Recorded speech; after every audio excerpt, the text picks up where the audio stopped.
evening, everyone. I'm your host, comedian, magician, Danny Whitson. But it's all tricks aside, because tonight we're turning the paranormal into the normal. Join me as we explore the gray areas of reality.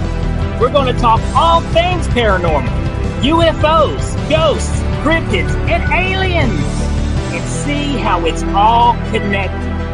This podcast is brought to you by the Experiencer Support Association, and we are live.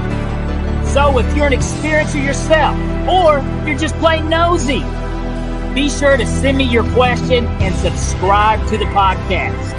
Now, get ready, because it's going to get deep. No, really, we're going to go way out there, because this is Beyond the Tinfoil Hat.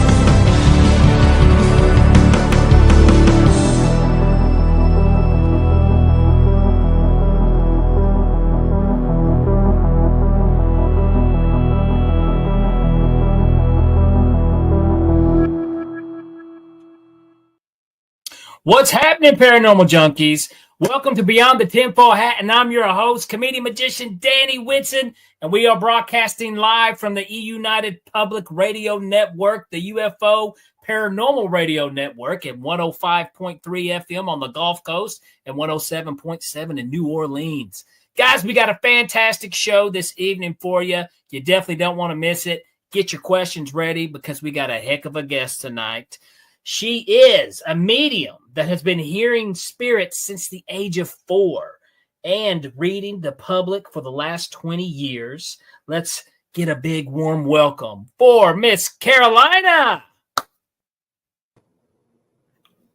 Now, here we go, Carolina. First of all, I brought you up like a beauty pageant, Miss Carolina, which absolutely you could be, but I didn't get your last name. So if you don't mind, Carolina, if you don't mind, you kind of let the viewers know a little more about yourself. Sure. So my name is actually Carolina Gutierrez. Carolina. That's okay.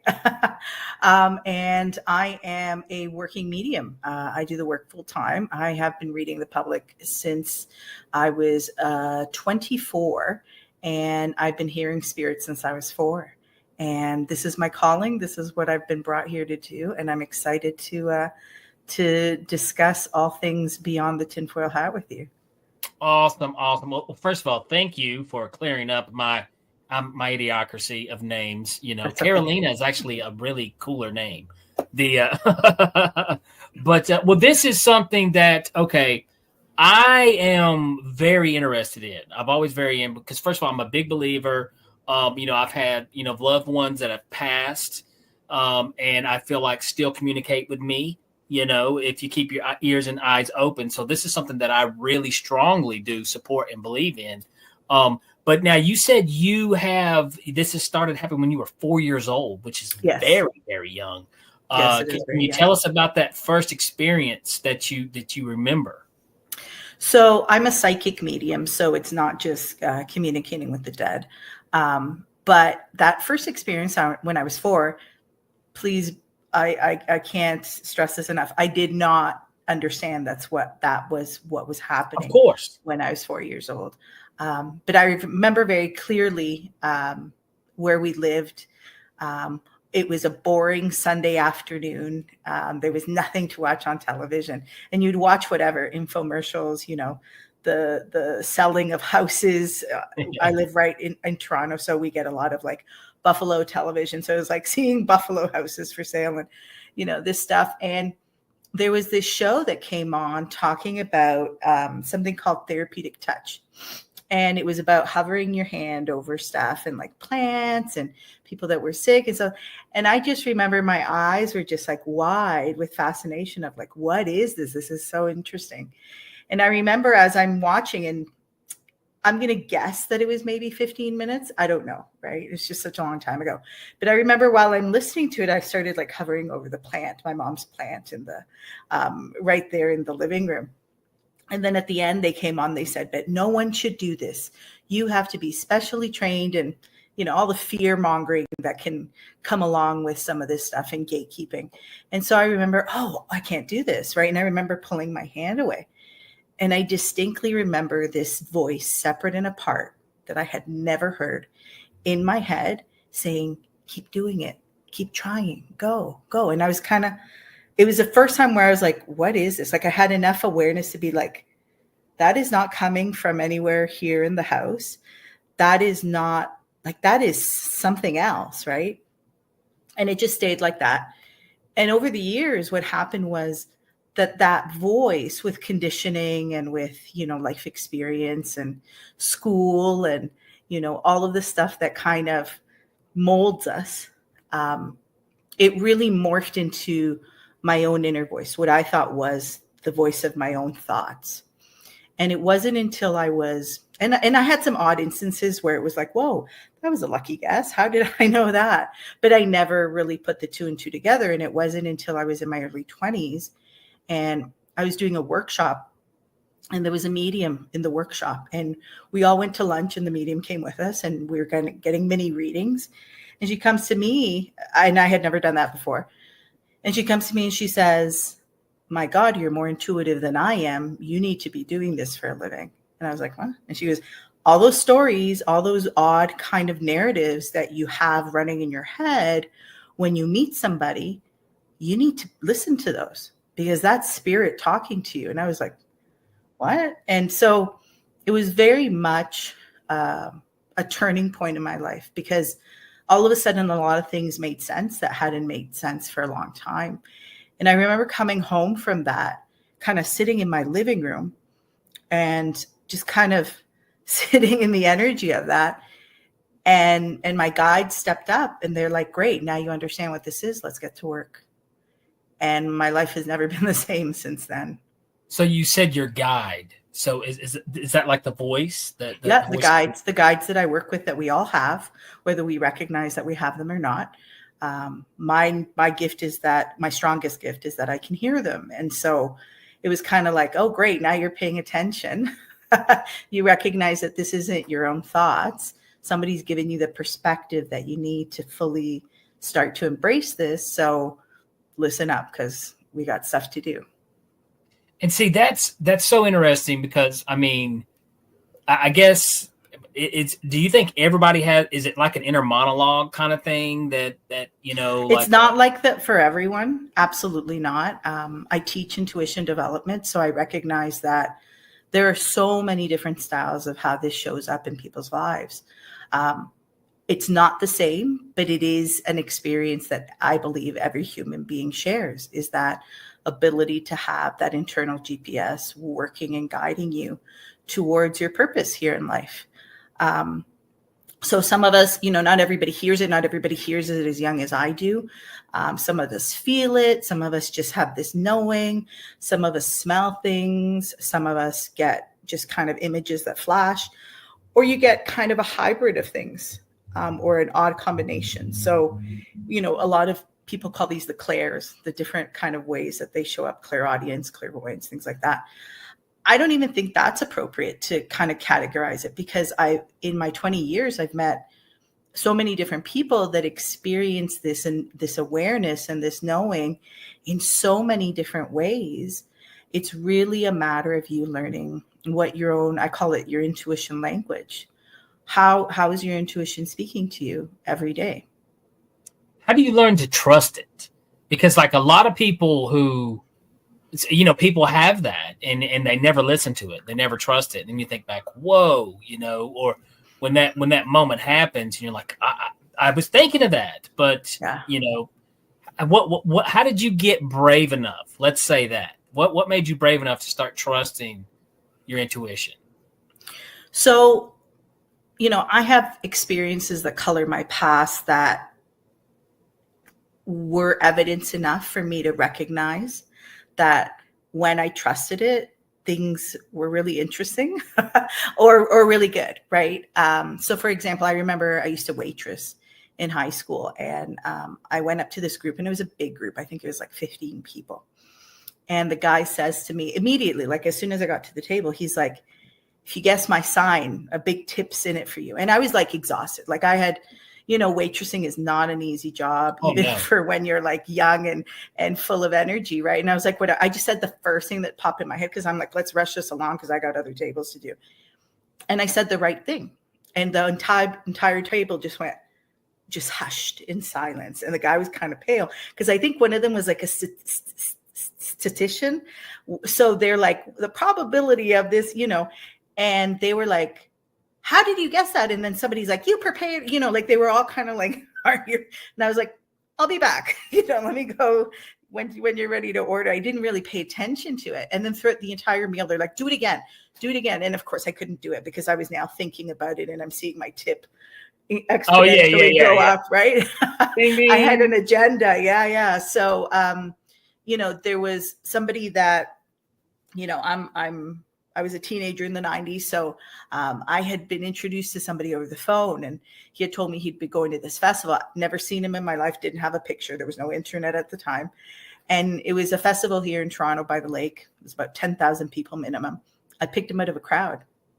I walked right up to him and I picked him out of a crowd. And he went pale. Like, I do that a lot to people. He went pale. And his friend turns to him and he goes, you better watch out, buddy, because that's a witch. That's an absolute witch, right? So this was in the 90s, right? This is way before. Okay, folks, online dating didn't exist back then. There was none of that. And there was no catfishing you. You were like, nope, I know. I know. I just knew it was almost like it's like I couldn't see anybody else. It was like it was a faceless crowd except this person. And I was like, this is him. I know this is him, right? I got to ask you this now. So did you guys hook up? No, we didn't. Oh. I scared. You scared him. Can I swear on here or no? Well, no, we can't. No, okay. So I wish we could, but we can't. We're on the radio too. Out of him. Let's put it that way. You scared the poop. Yeah. So that's hilarious. I would have loved to have seen that, though. Imagine his story. He's like, yeah, I'm never blind dating again, And it wasn't even a blind date, right? Like, we still hadn't gone to that point. He's just like, oh, I'm happen to be going to this thing. And my friend had called me up. I got off work at 10 o'clock, and she goes, hey, we're all going down. Do you want us to pick you up and head down? I'm like, okay, sure. Like, it was very not coordinated or planned in any way, right? Well, at least consciously, who knows? But yeah. And so but let me ask you this. See, this is okay. When I think about, mediums and stuff, and I've had, a few people here on the show, and this is one thing that always blows my mind, is because, a lot of people, there's some things that people have a fear of, and you just have to do it and trust your instinct and do it, but to me, I couldn't imagine, and trust me, I've stood in front of a lot of people and said a lot of crazy things. Okay. But there's something about, like, walking up to a total stranger in a crowd and just because it's popped in my head, you know what I mean?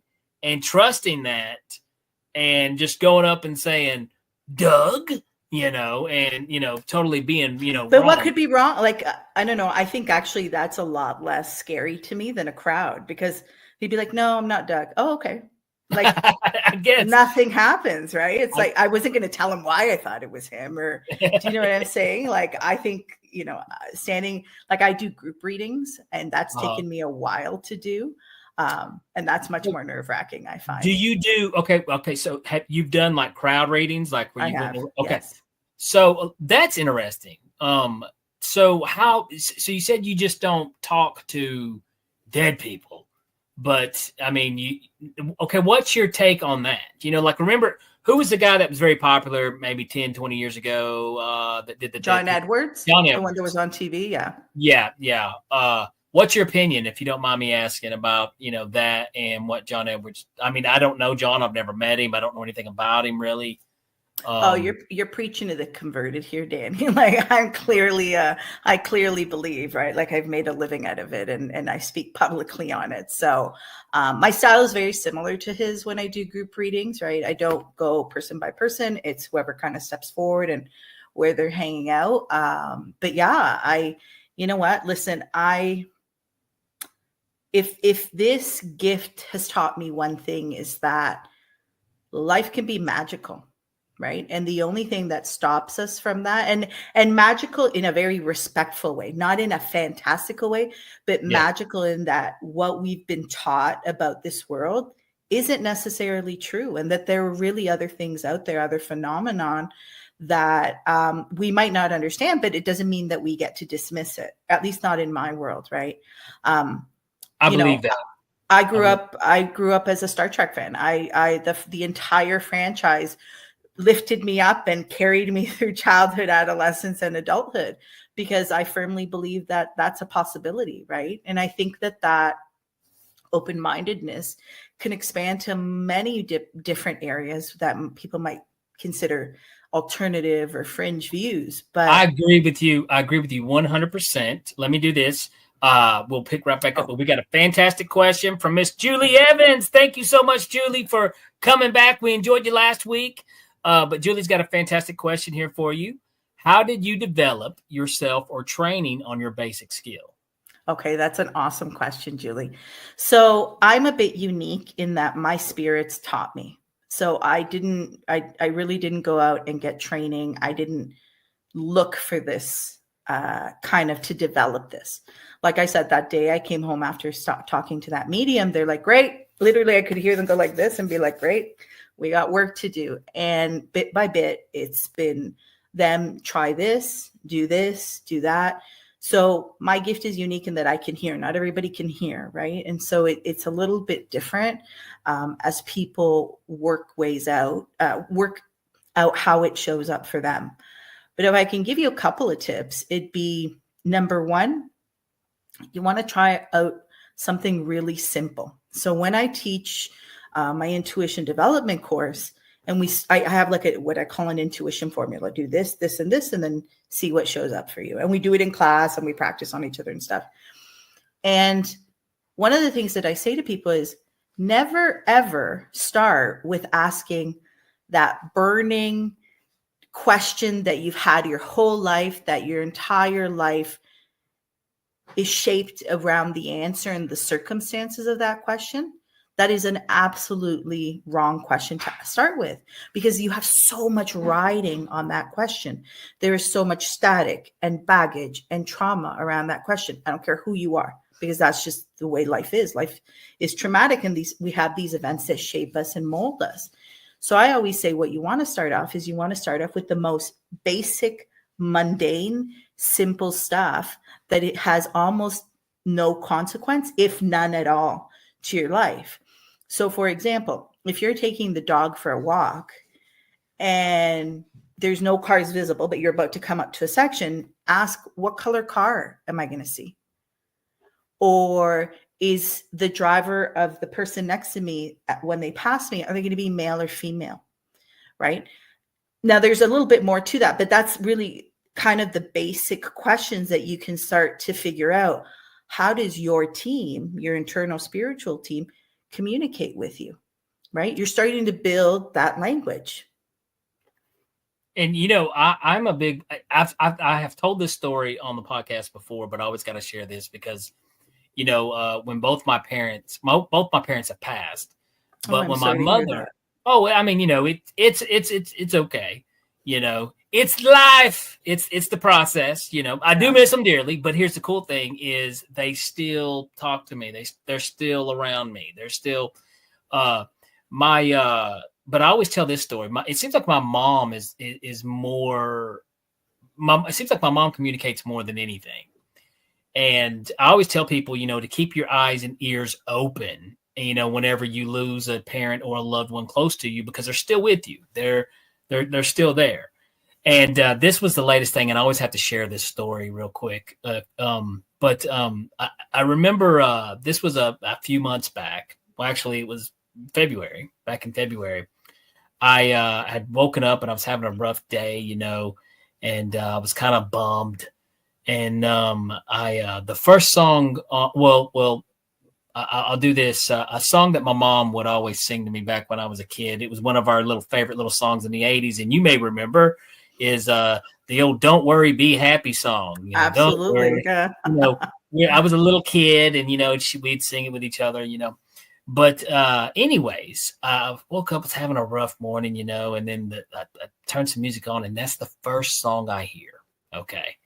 So I thought, yep, that's mom. That's mom's, swinging by to say hello. And then it really dawned on me. That day, that morning, I realized was her anniversary. It was her birthday. Oh, okay. Yeah. It was just, you know what I'm saying? So absolutely. That's what, I tell people, it's like, they're with you and they are communicating you. I don't get it. I don't know where they're at. I don't have all the answers to that. But all I know is that if you keep your eyes and ears open, your senses available, you will be able to communicate with them somehow. And Absolutely. That was my mother's way of letting me know, and that changed my whole view, my whole day. I was happy, How you doing, Mom? Definitely. And I think also what we fail to realize, especially in the West from a spiritual perspective, is that we've lost our reverence or our understanding of the important role that our ancestors play in our daily lives. And if you look at traditions outside of the West, ancestors are front and center. Oh, right? Yeah, all the time. Yes, absolutely. Absolutely. I wonder why.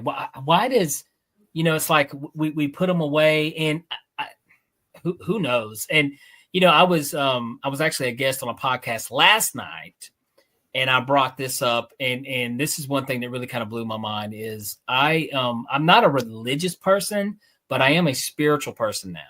And I went from full-blown atheist to not believe in anything probably 7 years ago, 7, 8 years ago. Okay. Well, I don't know how familiar you are with magicians, but a lot of magicians don't believe in anything fun. Yes. So, I mean, you would think, for God's sakes, this guy's doing card tricks. You think he would believe in some, but really they're the biggest skeptics out there, period. And I was the typical magician. Everything I knew the answer to, I knew all the tricks. I knew all this, but it's funny how the more I got more into the paranormal world, if you want to call it, that I call it it's making the paranormal normal.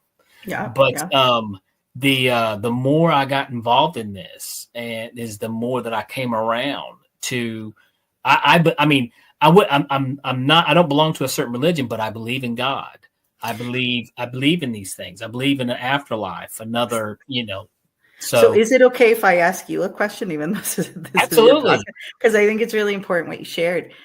How has your magic tricks or your magic show changed since embracing this? Because I'm wondering if you've noticed kind of a shift as to what shows up for you or the effects of your illusions. Probably the biggest thing that I like to, one thing that's different about me is a lot of magicians that they do put the magic front and center ahead of them, and that's okay. That's a thing that a lot of magicians do. Like you see the magician and he's going to make the elephant disappear, so the illusion is bigger than the character himself. And I'm a little different. Danny Whitson, if you see my show, my character is bigger than my magic. My show is but the thing that since that, has kind of happened, I used to be the traditional, I've got to do the biggest, coolest, greatest trick in the world. But with me now, I like to portray it for what it is. But at the same time, I'm not obsessed with the magic or the comedy. I'm obsessed with, I want you to leave with an experience. Do you get what I'm saying? Yeah, the connection to the audience. The connection. Absolutely. Yeah. The connection. That's what I want. And I just use the magic and comedy as a tool to connect with the audience. Have you noticed that improve with your spiritual absolutely. Enrichments? Absolutely. Because another thing is, I always mention this too, is ego can be a problem. Ego can be a good thing. I think everybody does need some type of an ego to, but also if it gets too out, it can be an issue. So, and I think you got to keep it in check, right? You do. You got to recognize it, right? And know what it is. So Absolutely. So it's helped me stay humbled, and keep my ego in check. I mean, I'm not trashing magicians here, but a lot of magicians will run into an ego issue, and this is why it's not their fault. This is what people. Well, let me explain. Is like, imagine walking in the room, and a magician, a well-trained magician, can totally do this, and saying, I can fool every single body in this room, including that engineer, including that scientist. It doesn't matter. So over time, it's naturally you do build this sense of, power, if you want greater than importance. Absolutely. Yeah, absolutely. The same can be said for a psychic and a medium. The absolute same can be said, because one of the things that I tell people, listen, I hear voices and I don't need a tool. I just sit in front of people. I do shows all the time. Somebody sits in front of me and I just talk and I say, and this is happening, and so if you don't keep your ego in check, you can convince yourself of whatever you want, right? And that's not healthy. And so part of developing anyone's intuition, whether they're a natural medium or whether they just have some basic intuition that people are born with or somewhere in between, you need to really understand, what are your triggers? What are your weak spots? What are the things that kind of blind you a bit, right? It's really important that you do that work. And I'm probably a little bit unique in the spiritual field, where I say I do recommend therapy for people, at least initially, and to be able for you to understand, what's that internal dialogue look like for you? What are the things that might still be kind of flashing a red light or bleeding for you from your past? Because I tell people, that's where you cannot trust your intuition, because there's a lot of noise around that. And so one of the things that happens is you'll be really good at maybe reading other people, but you're crap at taking your own advice, right? And it's because you haven't done that work. And so part of developing, going back to Julie, I think Julie's question was doing that work, because otherwise you can develop a spiritual ego and overinflated sense of self-importance that will take you out of this game like this. And I think that's so important to do. That's one thing I keep myself in check, and the spiritual side of me also helps me stay there, Mm-hmm. But I always found it interesting with the way my journey has turned out, because where I'm from, when you grow up, you hear about, psychic mediums, ghosts. That's the devil, and it's funny. It's like, it's funny. All this stuff has literally brought me around to the good things, to God, to a spirit, and with no judgment. This is something. And you also you nailed it on the head when you said that, people who, I don't care who you are, everybody has had that one psychic thing that's popped in your head. So I think people do have ability. I think everybody has an ability to do this, but some people are more talented than others. Like, I can shoot a basketball, but I'm not LeBron James, Yeah, exactly. So I think some people, are a little more gifted, like yourself, Well, I tell you what, I do want to do this. We got to cut to a commercial break right here in a second, but as soon as we get back, I want to, talk to you a little more. Even I want to bring this up too, because I just heard this today about the Stargate thing. I don't know if you're familiar with that, but that was kind of a psychic thing. But we'll be right back after these messages.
Have you ever wondered, or maybe just thought to yourself, if there were others just like you? You know, people with extraordinary abilities, psychogenic advancement, and perhaps unique intuitions.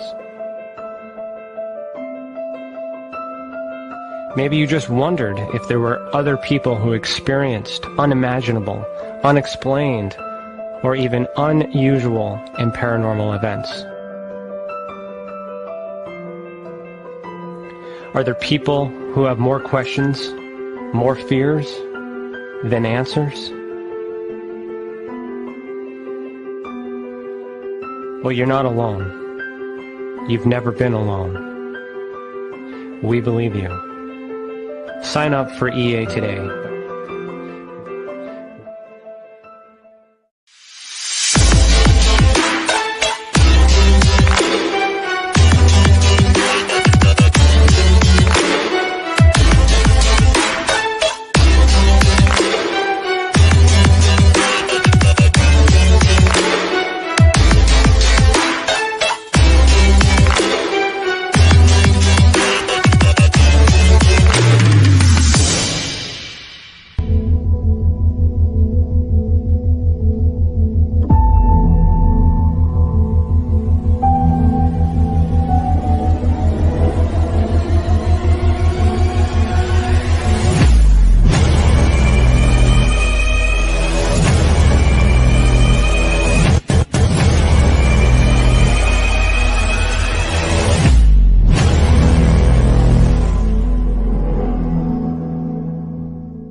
Business. It's your property.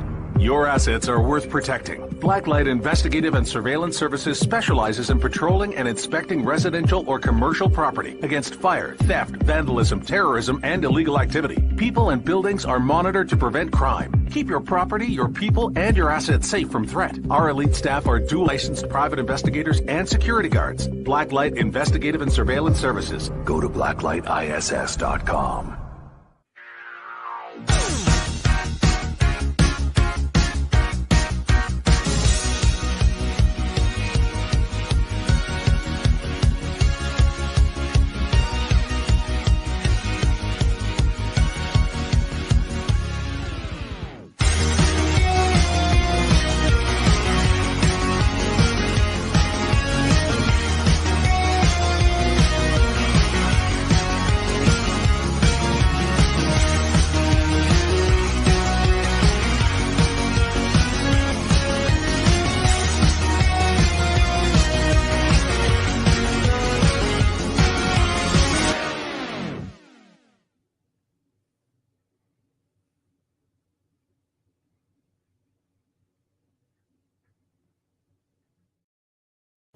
All right, guys. If you guys are just now tuning in, we have been talking with psychic medium. Make sure I get this right. Is it Carolina? Yes, it is. Perfect. And how do I say your last name again? I'm sorry. Gutierrez.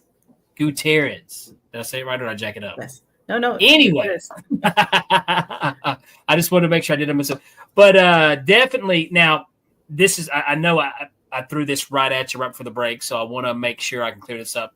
I just was listening to this today. It was another show, and they I think, have you ever heard about the Stargate thing that I guess the CIA was involved in with psychic mediums and like? I've heard like bits and pieces of it.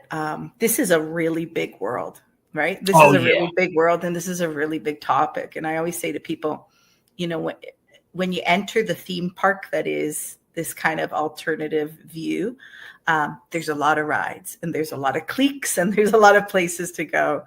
Well, the thing I loved about, you know, I don't want to go because I don't know a whole lot about it myself, but it was just a government funded program that is now, it's kind of been released out to the public knowledge, you know, that these things were going on, and they were studying, you know, remote viewing, psychic medium, and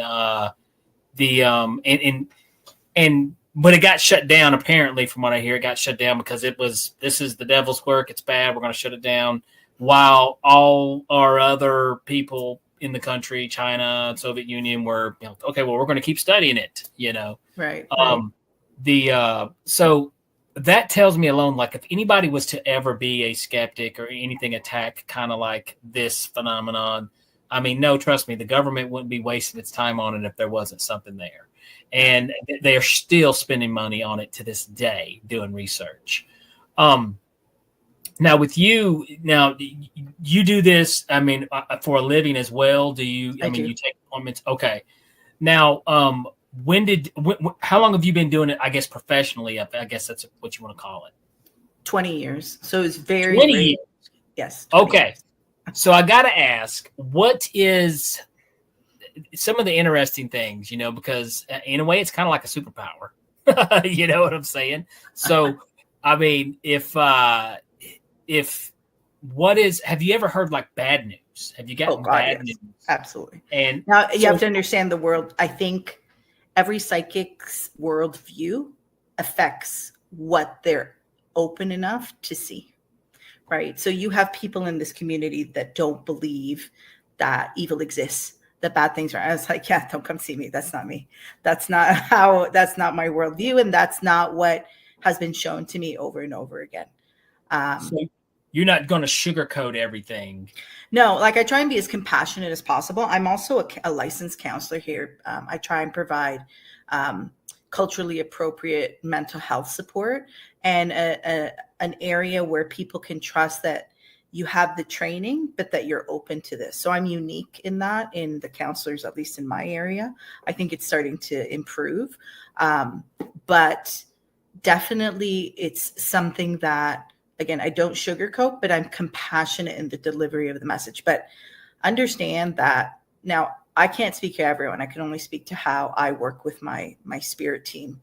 But I can't, if they'll say something, and I know it's going to be a rough thing to hear, right? Uh-huh. And they'll be like, I cannot get the other messages until I get that one out. So my own crew, my spirits keep me to a certain ethical and moral, not moral, but more values in regards to the genuineness and the legitimacy, not changing it based on what I hear. So like a lot of the work that I do is making sure that I'm as clear as possible so that my own prejudices don't get involved when I'm reading somebody. So for example, my assistant gives me a hard time about this all the time because there are certain things that I cannot help her with. I can't read because I know her too well. Right? And I'm like, I'm not going to be giving you the clearest, unbiased information because I care about you. I want good things for you to happen to you in life. Like I want the best for you, and I'm rooting for your goals. And so I have to be honest, that might color how I deliver. Like my best readings are total strangers. Never met them, never seen them in my life. And they're kind of like, oh my God, you're reading me like a book. Well, you always want somebody who's going to be upfront and honest with you other than somebody.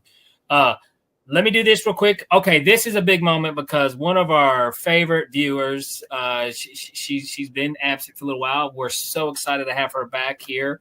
We've got Liv Light, and also she's got some of the best questions ever, okay? Hi, Liv. She's late to the party, but she is here, ladies and gentlemen. Hello, Danny, Carolina. All right. And Tessa listeners, I just got here, but I have a question. Carolina, what is the best steps to live a spiritually inspired life? How to trust our intuition and beyond? Big questions. Those are big questions. We could do whole shows on that.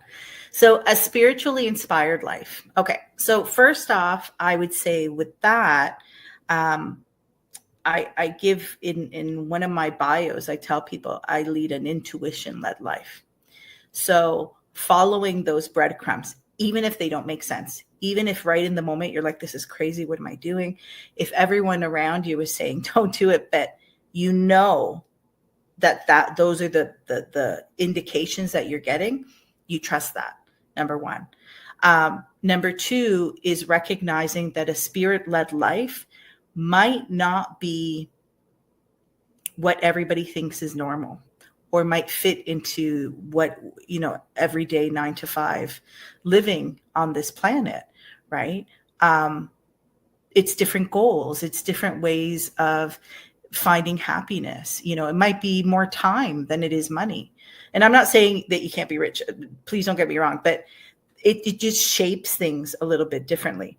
One of the things about listening to your intuition, and we covered it just slightly a little bit earlier, is you want to start with really simple little things, simple stuff, right? Let's say you have, I don't know, flavored water in your fridge. Mix them up, close your eyes, stick your hand in, and guess which one you're going to get before you picked it up, right?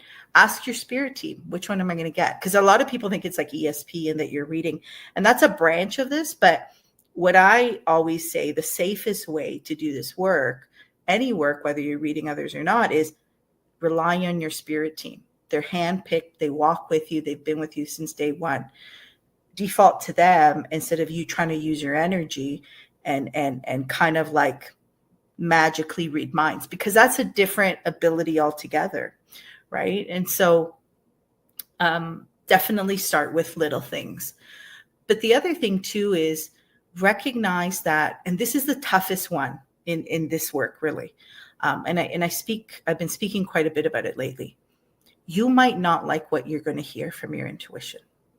And no one says that, right? Because your intuition's purpose, in my opinion, after all these years, is leading you to the purpose that you were brought here for in this life. What is it that you're meant to create, meet, whatever that is? Your intuition's job is to get you to that path, right? You might think that your path is here, but your intuition knows that your path is actually here. And so you need to be really comfortable in calling yourself out. And that's why it's so important, understanding your ego, understanding your triggers, understanding the things that you're weak around. When I mean weak, I mean, I'll give you an example. I was raised by a single mom. And so whenever I come across a single mom in my life, I always have a soft spot, right? There's always this extra that comes out of me when I'm dealing with a single mom. I need to keep that in mind when I'm reading a single mom, because otherwise I kind of can fall back into that energy that I know so well and am not transferring the messages that Spirit's giving me to give to them in the most clear, appropriate, and I'm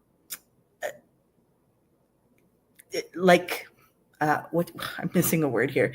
Clear and appropriate, but also without any extras, whatever the congruence of what the message was sent, that I'd be able to deliver that. So it becomes really, really important for you to identify that in your life before you really start to dive in here. I think that is extremely important too, is to pay attention. When I would say this, and this is just something I've recently been doing, is I'd say pay attention to what the universe is trying to tell you. And sometimes it may not always be what you want to hear, because a lot of times people zoom in and like, no, not until I hear that one thing. Wait a minute, you are getting that answer. It's just not what you want to hear. And that's something that I have just recently learned to pay attention to. Yeah. Because there's tons you hear this a lot when people are like, oh, my intuition saying I'm going to teach them. And it's like, you know what?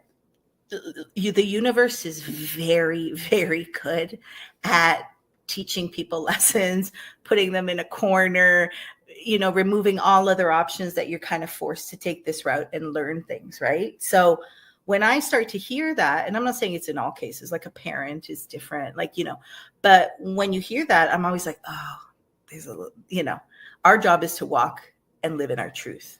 And the example that you set by doing that, people notice it, right? Absolutely, they do. And, I kind of spread that. I've got a circle of friends that I talk to about these things. And I'm like, listen, this happened the other day. This is kind of, what I think is kind of going on.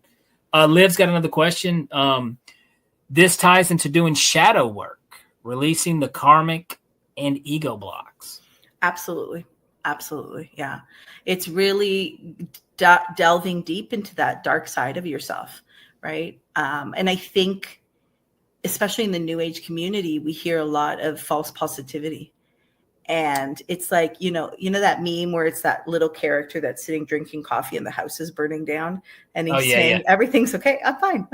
Nothing's wrong. Right. And it's like, no, your life is falling apart, of course. Yeah. Right.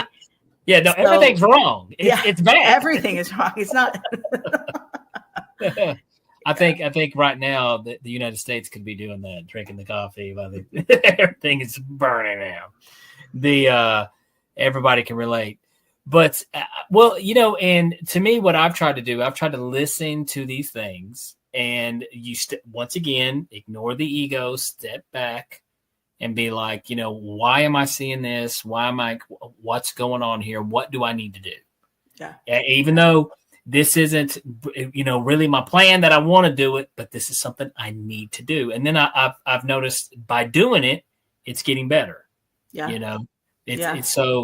It's like I said, keeping your ears and eyes open and paying attention to what the universe is telling you. And it's not just it's your everyday life. It's conversations that might repeat without you probing it. You might hear the same reference to a supplement or a new discovery in the UFO community 3 days in a row by different people that are unrelated. And you're like, oh yeah, I think I might need to listen. But I think the one that for me is truly impactful is how nature actually speaks to us. Right. And so I have an animistic worldview. I believe that everything has a spirit, and that, part of our harmony is recognizing the balance that we need to keep in all these living forces around us that are also reflected inside of us. But a lot of times we'll be driving and we'll see all these birds converge, and we're like, what does this mean? Right. But nature speaks to you as well as those, a lot of people talk about the numbers that you see, or the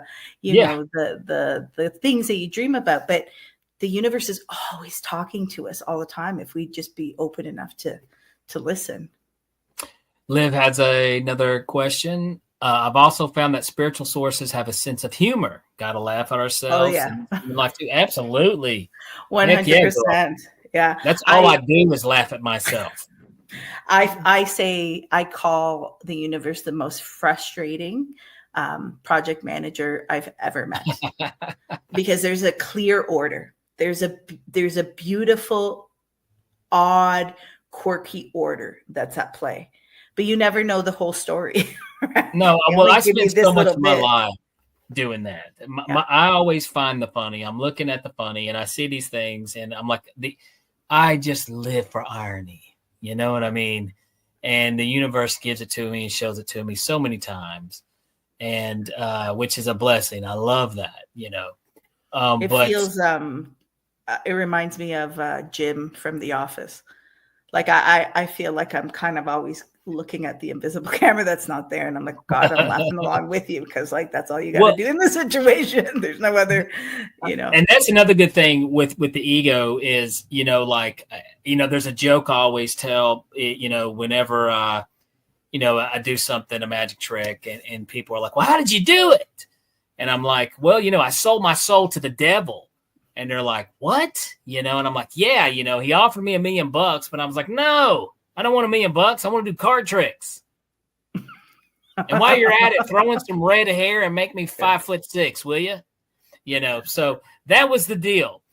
But no, I mean, you got. So just so you know, I've read people that have had family members that have done that. Just so you know. So that is not so like. Well, yes, we laugh about it, but. Hey, okay, here's another thing, and this could actually be a whole new topic, a whole other topic for a show. But in show business, selling your soul is a real thing, folks, okay? Not to get too crazy, or too out there, because that's a whole other topic. But yes, we could talk about that for a whole nother hour, trust me. So I haven't read anyone where it's show business, but this was an ancestor a few generations back. And the consequences that the subsequent generations after were dealing with were very, very serious. So that was that's not, I laugh along with you, and I think we should make fun, but some of these are really serious in how they show up in people's lives. I believe when you look at a lot of levels of, and a lot of times when we want to think about selling your soul, there's a lot of people who have sold their soul to be famous, for success, quote, and it's coming out a lot more in the media, where you've seen people, you're like, man, that guy's a real, piece of crap, piece of work. The guy sold his soul, and it's coming back around. There's so many stories, and then some things that we'll never know. We'll never know about. But there's even a show that was very popular on Netflix a few months ago, Baby Reindeer. Did you? I haven't seen it yet. It's on my list. I haven't seen it. Well, in some ways, I feel like the main character sells his soul for success. So, there's some subtext there. But anyways, that's, like I said, that's a whole new other topic episode. Yeah. I want to get right here with Liv, another question. Is there a general message for humanity from the spirit team and your psychic experiences? That's a big one. That's a really big one.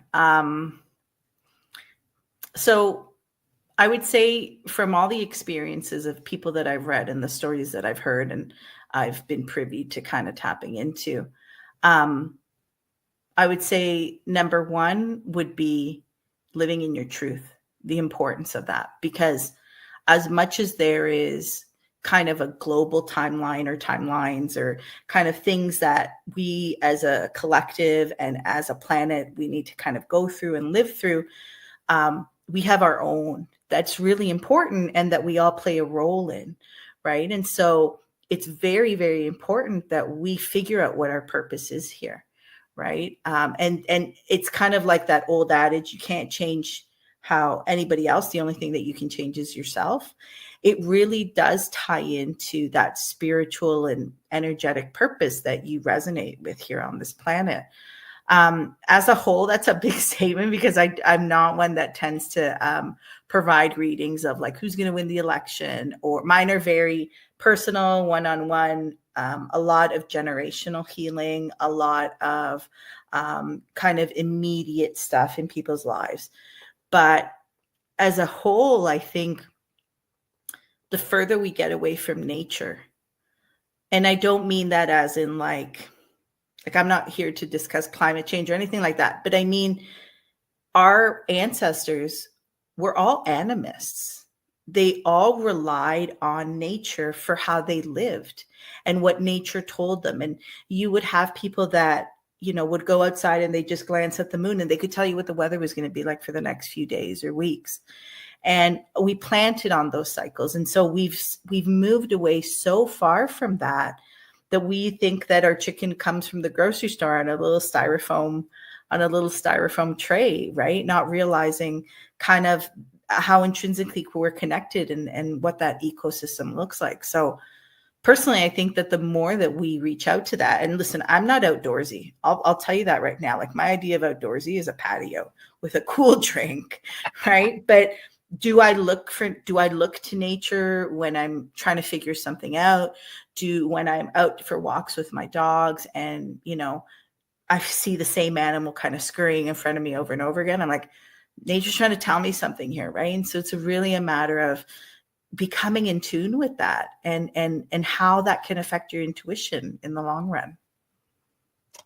Definitely, I agree with you 100%. And I think, the further we do get away from nature, the further we get away from, it gets even noisier and messier in our day-to-day lives. Well, let's do this. You have been a fantastic guest and you have answered the questions perfectly. Thank you so much. But thank you for having me, Danny. Where can the viewers learn more about you? Where can they get readings if they would like to get a reading? What do they need to do? So you can find me at curandera.ca, curandera.ca. I'm only on Instagram at curandera.ca as well. I will never message you. Everything is through my website. So if someone says that it's me, it's not me. I don't go and solicit people. Everything, you can book it, pay it, and schedule it at the same time, all at once on my website. That is all, and by the way, I didn't know that was a thing. I had somebody randomly do that to me on Facebook. Yeah. And I was like, who are you? How, what's going on? And you can't trust anything kind of message you get on Facebook from a random stranger because absolutely. I'm not on Facebook at all. I'll put that out there. I'm not on Facebook at all. So yeah. And I would say 80% of my work is done online. So if you're in the GTA or Greater Toronto area or anywhere in the province of Ontario, some of my services are covered by insurance. Otherwise, we could do, there's a lot of different stuff that we can do reading wise and healing wise together. So I'd love for people to reach out. I offer a free 10-minute initial consultation just to see if it's a good fit, because I don't think that everybody's meant to work with me. See that, you are so upfront and honest with what you do. I could tell, you are definitely a professional. Thank you so much. This has been a fantastic episode. I've really enjoyed talking to you. Carolina. It's been lovely. Yes. Thank you. There we go. And once again, we got to get you back on. I'd love to. And if I could just say, listen, I hadn't understood really experience or support until connecting with you. And I'm so happy to see something like that, because nobody wants their reality denied, and having an organization like that where you're really creating a safe space for people to share these experiences. And there's so many out there. Congratulations on that. I love that. This is definitely a safe place. And I say, hey, you come here and we make the paranormal normal, because, never be afraid to share your story or who you are on this podcast. All right, Carolina. Well, thank you so much for coming on. We've got to get you back on. Guys, be sure to check her out on Instagram. Reach out to her for a reading, and keep your life grounded. Thank you so much, Carolina, for coming on. Have a good one. All right, guys. I hope you enjoyed that episode. I know I did. And it was, hey, first of all, thank you, Liv. We've missed you. Hey, Lisa, we see you. I believe there was a few other people on here. Julie, come back. Thank you so much, Julie, for your fantastic questions. Guys, if you have not done so, be sure to check us out on Patreon at Heed the World. Make a little donation, a little $4 donation. Goes a long ways for the podcast. Also, head over to the experiencersupport.org. Check out some cool new articles out there on the website. I believe we did. I'm not sure the latest one, but we got some new ones. I can promise you that. If you have not done so yet, be sure to like and subscribe to the podcast. Tell your friends, share it to them, tell them to check it out. Say there's this idiot Danny Whitson on there. I really enjoy listening to him babble. And if you like me enough, you can head over to my Instagram at Super Magic Boy on Instagram. I post where I'm going to be doing my shows at. I would love for you guys to come see a show. Also on Facebook at Danny Whitson Magic and Comedy on Facebook. But definitely show me some love, show the podcast some love. And guys, we have been broadcasting live from the E-United Public Radio Network, the UFO Paranormal Radio Network, 105.3 FM on the Gulf Coast and 107.7 FM in New Orleans. This has been Beyond the Tinfoil Hat. I'm your host, Danny Whitson. I'll see you guys next Tuesday. All right, that does it for this episode of Beyond the Tinfoil Hat. A big shout out for tonight's awesome guest, and a bigger shout out for everyone who tuned in. And if you haven't done so yet, be sure to subscribe to us on YouTube or wherever it is you listen to your podcasts. And like always, be sure to stay curious, heed the world, and keep the paranormal normal. I'm your host, Danny Whitson, and this has been Beyond the Tinfoil Hat.